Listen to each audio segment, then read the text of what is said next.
ఆంధ్రప్రదేశ్లో పోలీస్ వ్యవస్థ ప్రజలను రక్షించడానికి పనికొచ్చేటటువంటి ఒక పటిష్టమైన వ్యవస్థగా కాకుండా తెలుగుదేశం ప్రభుత్వం అధికారంలో ఉంది కాబట్టి ఆ పార్టీకి కొమ్ము కాసేటటువంటి ఒక వ్యవస్థగాను వైఎస్ఆర్ కాంగ్రెస్ పార్టీ మీద కక్ష తీర్చుకోవడానికి పనికొచ్చేటటువంటి ఒక ఆయుధంగాను తెలుగుదేశం పార్టీకి ఉపయోగపడటం చాలా బాధాకరమైనటువంటి అంశం.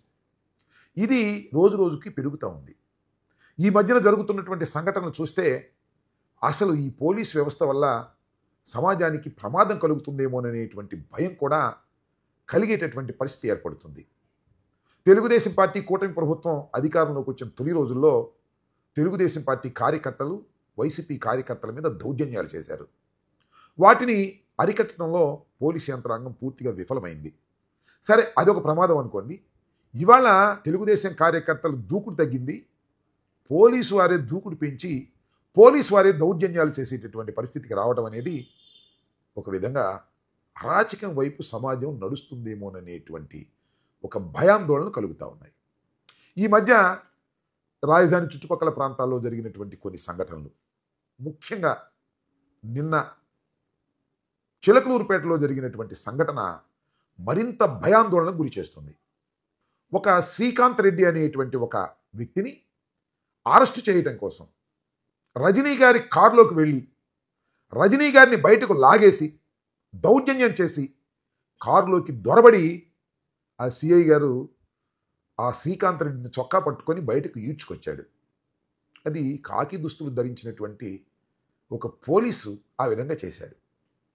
ఆయన పోలీసా లేకపోతే రౌడీనా అనేటువంటి పరిస్థితి ఆ సీన్ చూస్తే ఎవరికైనా అర్థమవుతుంది.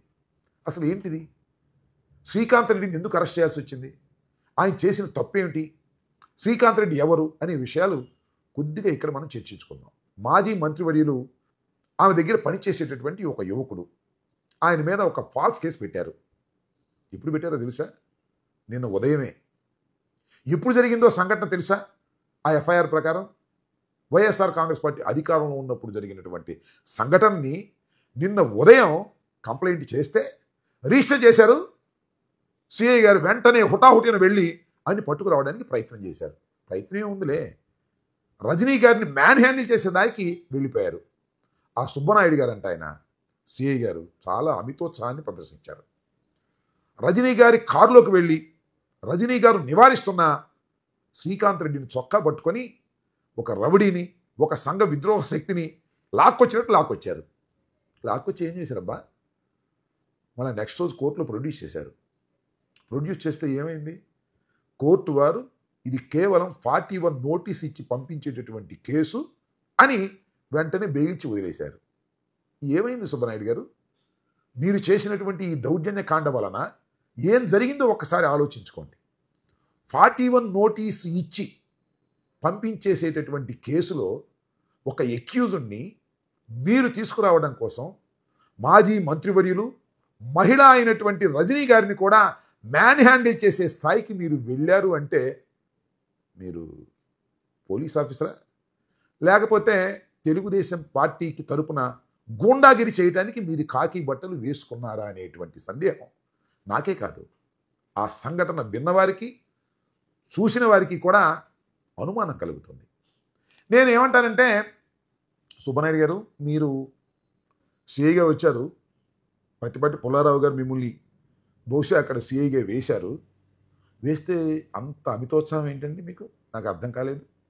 అంటే శాశ్వతంగా పత్తిపాటి పుల్లారావు గారు శాసనసభ్యుడిగా ఉంటాడనా, లేకపోతే తెలుగుదేశం పార్టీని శాశ్వతంగా అధికారంలో ఉంటుందా?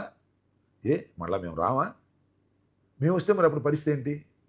మేము కూడా ఇలాగే వాడిని పట్టుకురా వీడిని పట్టుకురా అని పంపిస్తే మీరు పట్టుకొస్తారా?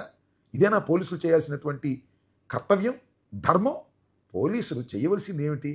లా అండ్ ఆర్డర్ను కాపాడేటటువంటి పరిస్థితి తీసుకురావాలి. సంఘ విద్రోహ శక్తులు ఎవరన్నా ఉంటే వారిని అణిచివేయడానికి ప్రయత్నం చేయాలి. అరే మీ దుంపదేగా మీరే సంఘ విద్రోహ శక్తుల్లాగా తయారైపోతే ఎలా సమాజం బతికేదని అడుగుతా ఉన్నా. తెలుగుదేశం పార్టీ శాశ్వతంగా అధికారంలో ఉండదు, గుర్తుపెట్టుకోండి.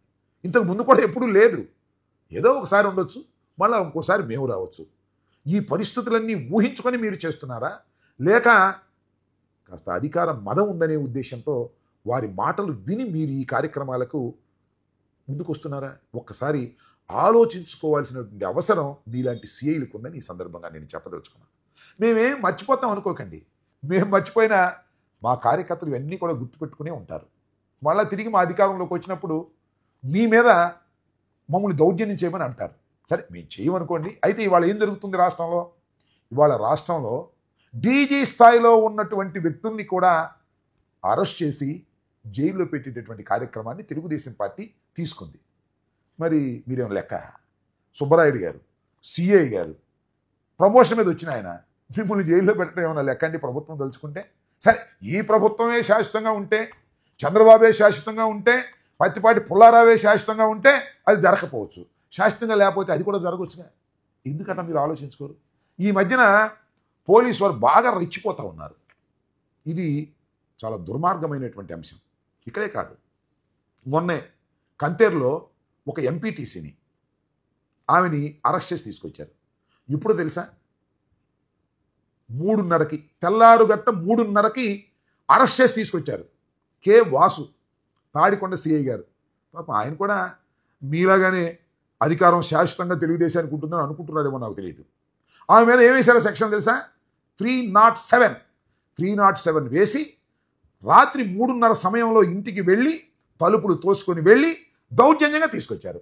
దౌర్జన్యంగా తీసుకురావడంలో ఎలాంటి దౌర్జన్యాన్ని వారు పాటించారంటే, ఆమె అడిగింది, అయ్యా నేను నైటీలో ఉన్నాను, చీర మార్చుకుంటాను అంది. మీరు చీర మార్చుకోవడానికి వీల్లేదు, నైటీలోనే రావాలని లాగి కారులో పడేసి తీసుకొచ్చారు. ఏమండి వాసు గారు, మీరు సిఐయా లేక సంఘ విద్రోహ శక్తులా? ఎవరిని ఎలా ట్యాకిల్ చేయాలో మీకు తెలియకపోతే మీరు పోలీస్ అధికారులుగా ఉండి సమాజానికి ఏం మేలు చేస్తారు? ఒకసారి మీరు ఆలోచించుకోవాలని కూడా ఈ సందర్భంగా నేను మనవి చేస్తున్నా. వలపర్ల కల్పన, ఆమె ఎంపీటీసీ కూడా, ఒక దళిత మహిళ. ఆమెని ఆ రకంగా మీరు హ్యాండిల్ చేశారే, దీనికి తెలుగుదేశం పోవసర్లా. తెలుగుదేశం ఉండంగానే మీరు మూల్యం చెల్లించవలసినటువంటి పరిస్థితి కల్పించడానికి తప్పనిసరిగా ప్రయత్నం చేస్తాం. ఎందుకంటే న్యాయస్థానాలు కూడా ఉన్నాయనే విషయాన్ని మీరు మర్చిపోతున్నారు. కేవలం మిమ్మల్ని ట్రాన్స్ఫర్ చేయడానికి ఎమ్మెల్యేలు ఉండొచ్చు, లేదా మంత్రులు ఉండొచ్చు, కానీ మీరు చేసే ప్రతి కార్యక్రమాన్ని అబ్జర్వ్ చేయడానికి న్యాయస్థానాలు ఉన్నాయనే విషయాన్ని మీరు మతిమరుపులో పెట్టేసినట్టున్నారు. దీనికి కూడా మీరు మూల్యం చెల్లించవలసినటువంటి అవసరం ఉంటుందని కూడా ఈ సందర్భంగా నేను చెప్పదలుచుకున్నాను. ఇకపోతే దాచేపల్లి సిఐ గారు, పొన్నూరు భాస్కర్, ఈయన కూడా కాస్త మితిమీరి ప్రవర్తించారు. అదేంటంటే, పాలేటి కృష్ణవేణిని హైదరాబాదులో అరెస్ట్ చేసి తీసుకొచ్చారు. తీసుకొచ్చి దాచేపల్లి పోలీస్ స్టేషన్లో అర్ధరాత్రి 2 గంటలకు విచారణ జరిపారండి ఈ భాస్కర్ గారు, సిఐ గారు. అంతేకాదు, ఎవరైనా వచ్చి ఆమెను పలకరిస్తారనో, వైసీపీ కార్యకర్తలు వస్తారనో పోలీస్ స్టేషన్కి తాళాలు వేసేశారు. అంటే బేడీలేసి పోలీస్ స్టేషన్ మూసేశారు. తర్వాత కోర్టులో ప్రొడ్యూస్ చేశారు. గురజాల కోర్టులో ఆర్గ్యుమెంట్స్ విన్నారు. తర్వాత రిమాండ్కి ఇచ్చారు. మొన్న ఆమె బెయిల్ మీద బయటకు వచ్చింది. జీవితాంతం ఆమె లోపల పెట్టలేరు కదా. నేను అడుగుతా ఉన్నా ఆ దాచేపల్లి సిఐ గారిని, మీరు సంఘ విద్రోహ శక్తా లేక చట్టబద్ధంగా పనిచేసేటటువంటి ఒక పోలీస్ ఆఫీసరా? తేల్చుకోండి. శాశ్వతంగా ఈ ప్రభుత్వాలు ఉండవనే విషయాన్ని మీరు గమనించండి. ఆమె కోర్టులో కూడా చెప్పింది మీరు చేసినటువంటి దౌర్జన్యాల గురించి. అవన్నీ రికార్డు కూడా అయ్యాయి. ఇవేం పోవు. ఇవన్నీ శాశ్వతంగా మీరు ఉద్యోగం చేసేంత వరకు మిమ్మల్ని వెంటాడతాయి. వెంటాడకపోతే వెంటాడే విధంగా మేము చేస్తాం. కాబట్టి నేను చెప్పదలుచుకున్న అంశం ఏమిటంటే, పోలీసు వ్యవస్థలో పనిచేస్తున్నటువంటి కొందరు వ్యక్తులు పోస్టింగుల కోసం తెలుగుదేశం పార్టీ నాయకులు, ఎమ్మెల్యేలు, మంత్రుల దగ్గరికి వెళ్ళి వారు చెప్పింది చెప్పినట్టుగా చేస్తున్నారు. చట్ట వ్యతిరేకమైన పనులు కూడా మీరు చేస్తున్నారు. మిమ్మల్ని అందరినీ కంట్రోల్ చేయాలంటే ఏం చేయాలి? మేము మీ పై అధికారులకు చెప్పాలి. ఎవరు మీ పై అధికారులు? ఎస్పీలు, డీజీలు, డీజీపీలు అనుకున్నాం. నాకు ఇక్కడ ఒక విచిత్రమైన విషయం గుర్తొస్తుంది. డీజీపీ గారు హరీష్ కుమార్ గుప్తా గారు ఐపీఎస్ అధికారి, చాలా సీనియర్ మోస్ట్ అధికారి. ఆయన ఈ విషయాలన్నీ చెబుదామని ఉదయం నేను, అప్పిరెడ్డి గారు, మరి కొంతమంది ఎమ్మెల్సీలు, మాజీ మంత్రులు వెళ్ళి ఆయన్ని కలవాలని అనుకున్నాం. ముఖ్యంగా రజనీ గారి మీద చేసినటువంటి దౌర్జన్యాన్ని ఆయన దృష్టికి తీసుకువెళదామని ఫోన్ చేశాం. సరే, చిత్రం ఏంటంటే నా ఫోన్ ఆయన బ్లాక్ చేశాడు. చూడండి, నా ఫోన్ బ్లాక్ చేయటం ఏంటో ఒక పోలీస్ అధికారి నాకు అర్థం కానటువంటి విషయం అని ఈ సందర్భంగా నేను చెప్పదలుచుకున్నాను. హరీష్ కుమార్ గుప్తా గారి ఫోన్ నేను ఎన్నిసార్లు చేయండి, వారం రోజుల నుంచి ఇదే టోన్. బ్లాక్ చేశారు. సరే, బ్లాక్ చేశారు, ఆయన బిజీలో ఉన్నారులే, అందువల్ల బ్లాక్ చేసి ఉంటారు అనుకొని నేను వారికి మెసేజ్లు పెట్టాను. ఎప్పుడు వెడ్నెస్డే ఒక మెసేజ్ పెట్టాను. మళ్ళా ఇవాళ అప్పిరెడ్డి ఇంకా కొంతమంది ఎమ్మెల్సీలు మీరు మెసేజ్ పెట్టండి, మా ఫోన్ కూడా ఎత్తటం లేదంటే వారికి ఇవాళ ఎన్నింటికి, ఇది 6:59కి నేను మెసేజ్ పెట్టాను. అయ్యా, మిమ్మల్ని కలవాలి, రజనీ గారి వ్యవహారం, పోలీసు వారు చేసిన దౌర్జన్యం గురించి మీకు విన్నవించాలి, మేము మాజీ మంత్రులని అలాగే కొంతమంది ఎమ్మెల్సీలను కలిసి మీ దగ్గరికి వస్తాము అని మెసేజ్ పెట్టా. దానికి సమాధానం లేదు. ఏం నాకు అర్థం కాదు. ఒక పోలీసు అధికారి, టాప్ ఐపీఎస్ ఆఫీసర్, అపోజిషన్లో ఉన్న మాజీ మంత్రులని, ఎమ్మెల్సీలని, ఎమ్మెల్యేలని అపాయింట్మెంట్ ఇవ్వండి సార్, ఉన్న విషయం మేము చెప్పుకుంటాం అని అడుగుతుంటే ఇవ్వరే. ఎందుకని? ఏమవుతుంది ఈ వ్యవస్థ? ఏమవుతుంది ప్రజాస్వామ్యం? బహుశా చంద్రబాబు నాయుడు గారు అలా మీరు అపాయింట్మెంట్ ఇస్తే నేను ఊరుకోనని, అపాయింట్మెంట్ ఇవ్వనంటేనే నేను డీజీపీగా మిమ్మల్ని అంగీకరిస్తానని ఏమైనా అగ్రిమెంట్ చేసుకున్నారా? తప్పు కదా ఇది. ఒక IPS officer, senior most IPS officer, ఇంతమంది మాజీ శాసనసభ్యులని, ఎమ్మెల్సీలని అడుగుతూ ఉంటే మీరు అపాయింట్మెంటే ఇవ్వకపోతే ప్రజాస్వామ్యం ఏమైపోతుంది? లా అండ్ ఆర్డర్ ఏమైపోతుంది? మా బాధ ఎవరింటారు చెప్పండి.